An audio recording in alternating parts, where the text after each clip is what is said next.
Shalom saudara, hari ini di episode ketiga kita akan membahas mengenai cara melawan dakwaan iblis. Ini juga merupakan episode terakhir dalam season yang pertama ini. Nah, kenapa sih penting untuk kita mempelajari cara memenang dari dakwaan iblis? Karena saudara tentu tidak mau bukan, bahwa purpose saudara, destiny saudara digagalkan oleh iblis hanya karena saudara tidak tahu bagaimana cara melawan surat dakwaan yang telah diajukan iblis di dalam pengadilan. Nah, di dalam suatu pengadilan saudara, tahapan pertama adalah pembacaan surat dakwaan. Setelah pembacaan surat dakwaan selesai, hakim akan memberikan kesempatan kepada terdakwa dan penasihat hukumnya untuk mengajukan nota pembelaan. Nota pembelaan tersebut berfungsi untuk membalikan keadaan saudara, di mana nota pembelaan itu akan menggagalkan dakwaan-dakwaan yang telah diajukan oleh iblis terhadap kita. Ketika nota pembelaan kita diterima oleh hakim, maka kasus yang sedang bergulir itu dihentikan.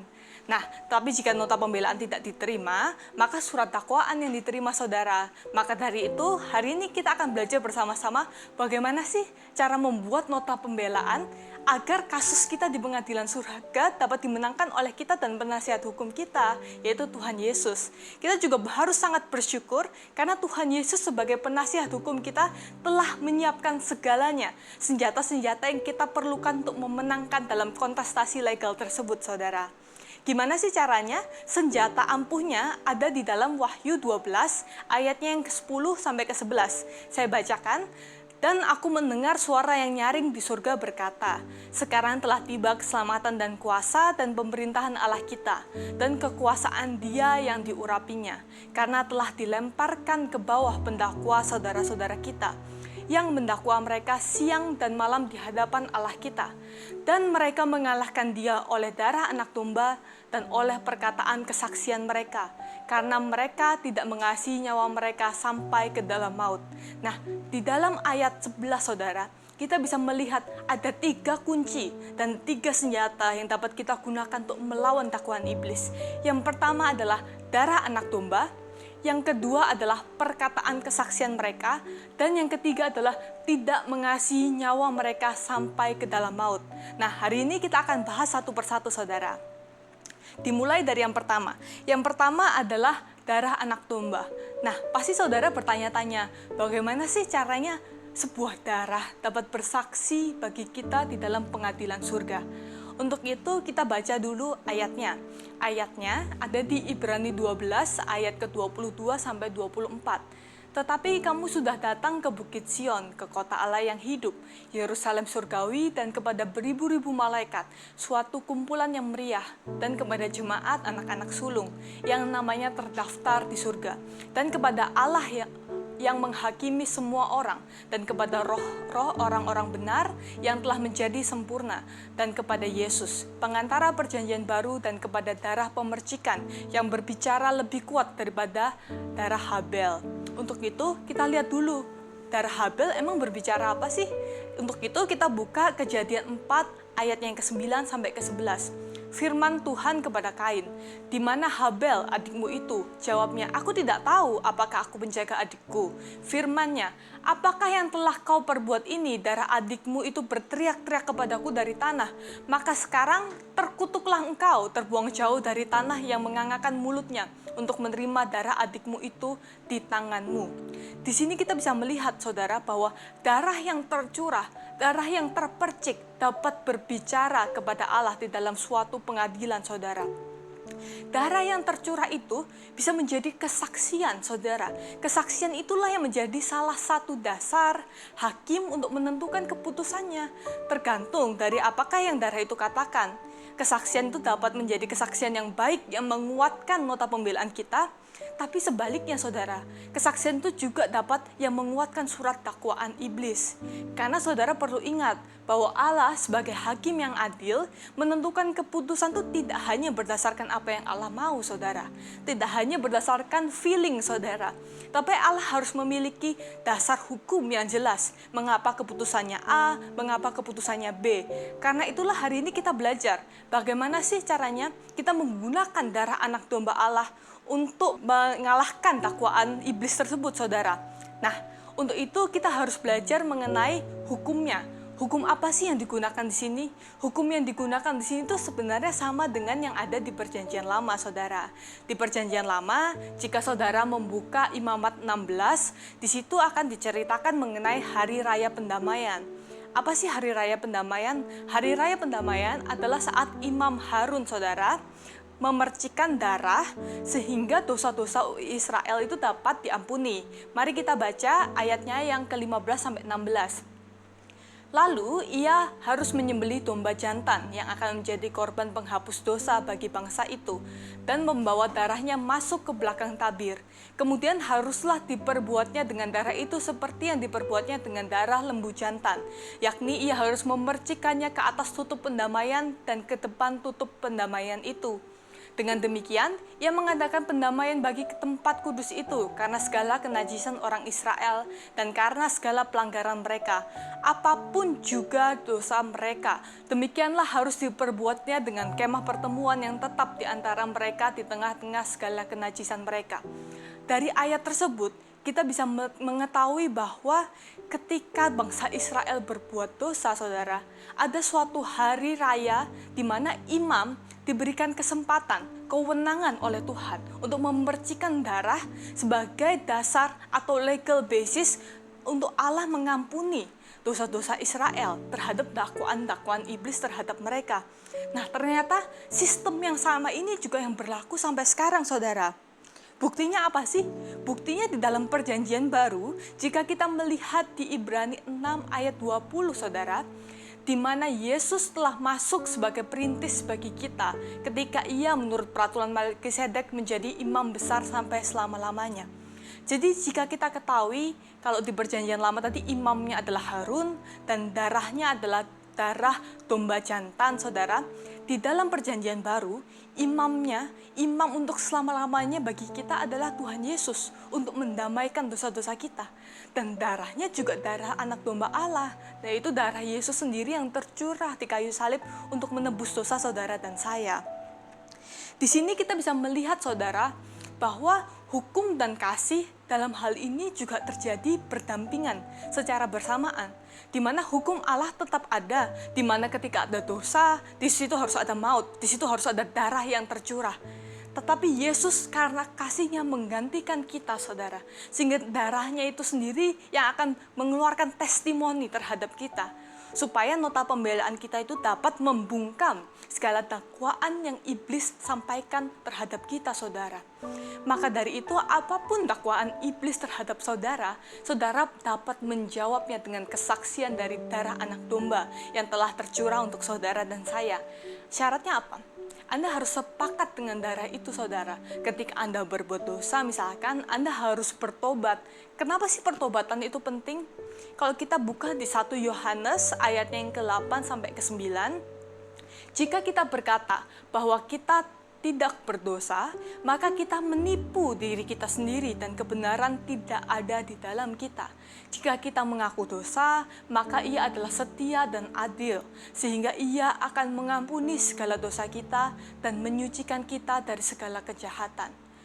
Saudara, jika saudara tidak mengakui bahwa saudara telah berdosa, maka darah tersebut tidak akan bersaksi kepada saudara, karena memang darah tersebut berfungsi untuk bersaksi sebagai penebusan dosa, saudara. Maka dari itu, hari ini biarlah kita sama-sama sadar bahwa kita manusia penuh dengan dosa dan kita tidak perlu menyembunyikan hal tersebut kepada Allah. Karena apa? Karena Allah setia dan adil, saudara. Ia akan mengampuni segala dosa kita dan menyucikan kita dari segala kejahatan, asalkan kita bertobat. Tetapi tidak hanya itu saja, saudara.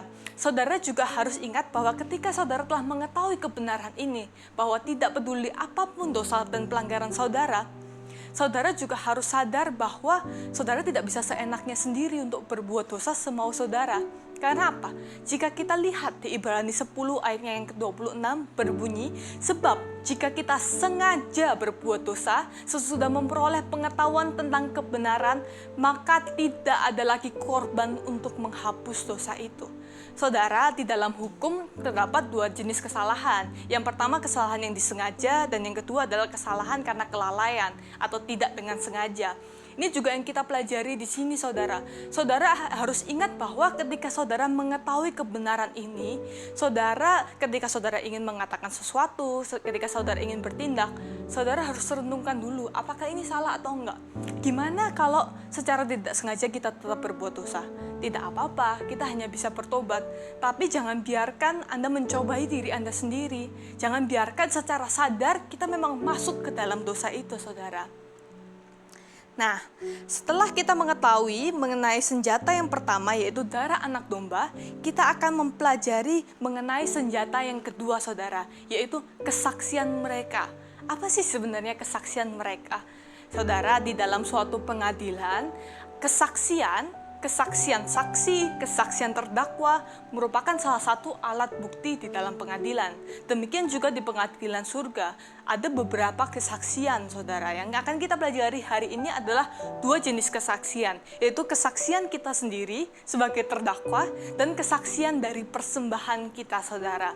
Pertama, kesaksian dari kita sendiri. Apa sih yang dimaksud dengan ini? Mari kita buka dulu Alkitab kita di Yeskiel 37 ayat yang kedua sampai ke-7. Ia membawa aku melihat tulang-tulang itu berkeliling dan sungguh amat banyak bertaburan di lembah itu. Lihat, tulang-tulang itu amat kering. Lalu ia berfirman kepadaku, "Hai anak manusia, dapatkah tulang-tulang ini dihidupkan kembali?" Aku menjawab, "Ya Tuhan Allah, Engkaulah yang mengetahui." Lalu firman-Nya kepadaku, "Bernubuatlah mengenai tulang-tulang ini dan katakanlah kepadanya, hai tulang-tulang yang kering, dengarlah firman Tuhan.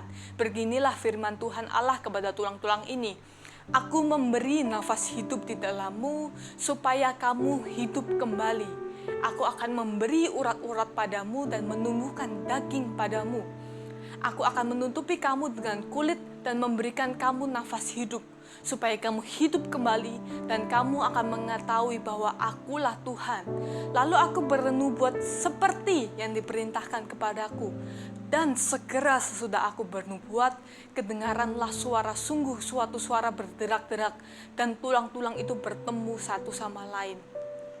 Saudara, yang dialami Yeskiel ketika ia dibawa Tuhan ke tempat yang penuh dengan tulang-tulang kering itu sama seperti yang sering kita alami di hidup ini, saudara.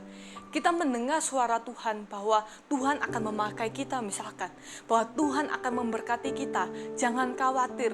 Tetapi apa yang kita lihat dengan indera kita seakan-akan bertolak belakang dengan hal itu, saudara. Maka di sini ada pertentangan. Kita mau percaya pada apa yang kita lihat atau apa yang kita dengar dari Tuhan, atau apa yang seharusnya kita imani, saudara. Bayangkan jika Yeskiel tidak taat, saudara, mungkin tidak akan terjadi pembalikan keadaan. Maka hari ini kita harus tahu fokus kita, saudara. Fokus kita haruslah pada apa yang Tuhan katakan, bukan pada apa yang secara jasmani kita lihat. Jika hari ini Tuhan berbicara kepada saudara, hai orang yang diberkati, tapi saudara bilang pada diri Anda sendiri, aku lemah, aku tidak memiliki masa depan, aku miskin. Kesaksian saudara terhadap diri Anda sendiri itu yang bersaksi terhadap saudara di dalam pengadilan. Itu dapat digunakan iblis untuk memperkuat dakwaannya, saudara. Misalnya gimana? Saya akan memberi gambaran. Misalkan Tuhan bilang kepada saudara, hai orang yang diberkati, tetapi saudara tidak percaya, saudara bilang setiap harinya kepada diri Anda sendiri bahwa saudara adalah orang yang miskin, misalkan. Suatu saat Tuhan ingin memberkati saudara dengan suatu berkat yang berlimpah-limpah. Iblis dapat dengan sederhana bilang bahwa Allah, Engkau tidak boleh memberkati dia. Coba kita lihat kesaksian, dia sendiri bilang dia miskin. Kenapa saat ini Engkau memberikan dia berkat? Apa landasan, apa dasar hukum berkat tersebut? Karena itulah saudara, hari ini kita sama-sama belajar bahwa kita harus menjaga perkataan kita. Karena perkataan kita itu dapat digunakan iblis untuk menyerang kita, atau dapat digunakan oleh Tuhan Yesus untuk membangun kita, untuk menguatkan nota pembelaan kita. Karena itu setiap kata itu harus dipertanggungjawabkan. Jika sudah terlanjur bagaimana? Jika sudah terlanjur, minta Tuhan untuk men-stop kesaksian yang buruk itu tentang kita, saudara. Biarkanlah kesaksian yang buruk itu di-silent sama Tuhan. Jika saudara sudah terlanjur, maka hari ini doalah sama Tuhan. Tuhan, selama ini aku tidak mengerti bahwa kesaksianku dapat digunakan untuk menyerang aku. Biarlah setiap kesaksian yang menyerang aku, Engkau hentikan, supaya itu tidak dapat bersaksi menyerang aku. Seperti itu, saudara. Nah, kesaksian yang kedua adalah mengenai persembahan, saudara. Tahukah saudara bahwa ketika Anda memberikan persembahan, persembahan tersebut dapat berbicara di dalam pengadilan, baik itu untuk atau against saudara. Nah, persembahan tersebut dapat berbicara mengenai dua hal, saudara. Yang pertama, mengenai motif saudara memberi. Yang kedua, mengenai keadaan, baik keadaan saudara maupun keadaan yang saudara perbuat untuk orang lain, saudara. Apa itu motif? Saudara, ketika kita memberikan persembahan kepada Tuhan, persembahan itu akan berbicara kepada Tuhan apakah motif saudara dalam memberi itu benar atau salah. Motif yang benar itu seperti apa? Motif yang benar itu ketika saudara memberi sebagai bukti saudara mengasihi Tuhan. Memberi sebagai bukti bahwa saudara sangat percaya kepada Tuhan. Tapi motif yang salah itu seperti apa, saudara? Motif yang salah itu misalkan kita memberi hanya karena kita takut dihukum. Kita memberi hanya karena kita merasa bahwa ini kewajiban dan kita tidak memiliki pilihan lain. Lebih parahnya lagi, jika kita memberi untuk memanipulasi Tuhan, saudara. Jika misalkan kita berbuat dosa, kita berpikir bahwa, tidak apa-apa, yang penting saya memberi. Itu merupakan suatu motif yang salah, saudara. Maka dari itu, jika hari ini saudara merasa bahwa ada motif yang salah, marilah kita perbaikin bersama. Sehingga persembahan kita itu dapat digunakan sebagai dasar untuk mengalahkan dakwaan iblis, saudara. Bukan malah digunakan untuk menguatkan dakwaan iblis terhadap saudara. Yang kedua, persembahan juga dapat berbicara tentang keadaan. Apa sih maksudnya? Mari kita buka bersama-sama Alkitab kita di Matius pasalnya yang ke-5 ayat ke-23 sampai ke-24. Sebab itu, jika engkau mempersembahkan persembahanmu di atas mezbah dan engkau teringat akan sesuatu yang ada dalam hati saudaramu terhadap engkau, tinggalkanlah persembahanmu itu di depan mezbah itu dan pergilah berdamai dahulu dengan saudaramu. Lalu kembali untuk mempersembahkan persembahan itu. Bayangkan saudara, yang Tuhan mau ketika Tuhan Yesus mengatakan ini, jika kita teringat bahwa ada orang misalkan yang sebal sama kita, bukan hanya ketika ada sesuatu yang salah di dalam hati saudara, tetapi bahkan jika saudara ingat bahwa mungkin aku telah menyakiti hati si A, mungkin aku telah menyakiti si B, baik sengaja maupun tidak sengaja, saudara. Supaya apa? Supaya breakthrough dapat terjadi dalam hidup saudara ketika persembahan saudara menjadi kesaksian yang baik bagi saudara. Maka dari itu, ketika kita menyakiti hati orang lain, sesuatu yang paling buruk yang dapat kita lakukan itu sebenarnya memberi persembahan, saudara. Karena kita memberikan salah satu senjata kita kepada iblis untuk mendakwa kita. Karena uang tersebut dapat bersaksi kepada Allah. Waktu dia memberi persembahan ini, dia masih tuh membuat si A sebel sama dia. Dia masih membuat tuh si B menjadi sedih, Tuhan. Nah, karena itulah hari ini kita juga harus menintrospeksi diri kita sendiri. Apakah perkataan kita menyakiti orang lain? Apakah perbuatan kita menyakiti orang lain? Jika sudah terlanjur bagaimana? Kita juga harus berdoa, saudara. Kita katakan kepada Tuhan, Tuhan, jika ada persembahanku yang bersaksi melawan aku, baik yang aku sadari maupun aku tidak sadari, biarlah kesaksian yang melawan aku itu didiamkan, supaya itu tidak dapat menjadi senjata iblis. Tapi, ini juga berlaku sebaliknya ya saudara. Jika saudara memberikan persembahan dengan rasa syukur, atau saudara memberikan persembahan, dan saat saudara memberikan persembahan itu, ada orang-orang yang juga bersyukur atas pemberian saudara misalkan, atas perbuatan saudara, atas perkataan saudara. Bayangkan betapa banyaknya berkat yang akan Tuhan limpahkan kepada saudara. Jika yang buruk dapat menjadi kesaksian melawan saudara, apalagi yang baik, saudara. Karena uang itu dapat berkata terhadap saudara.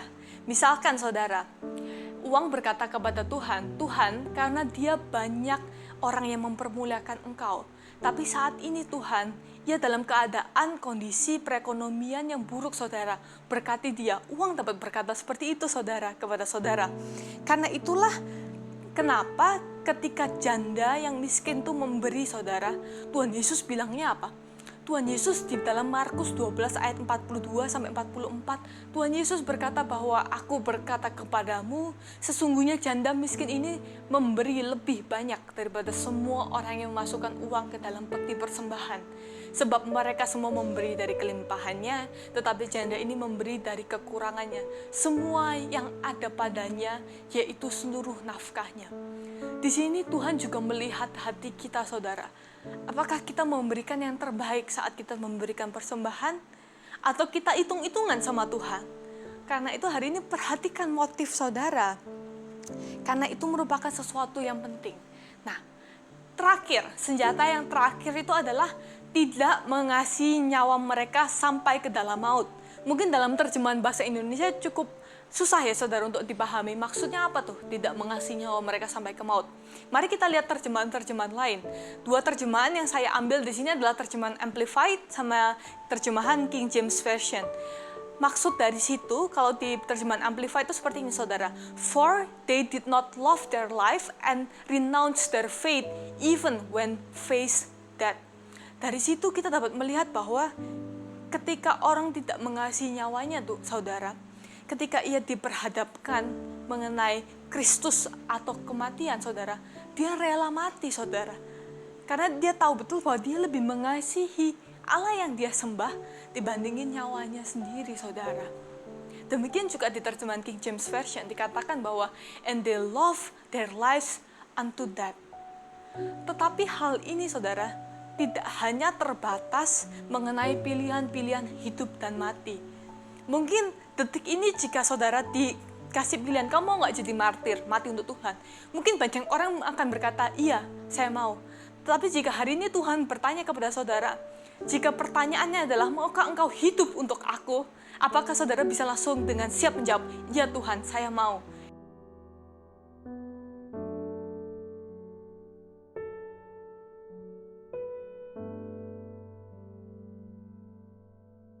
Ini melambangkan apa, saudara?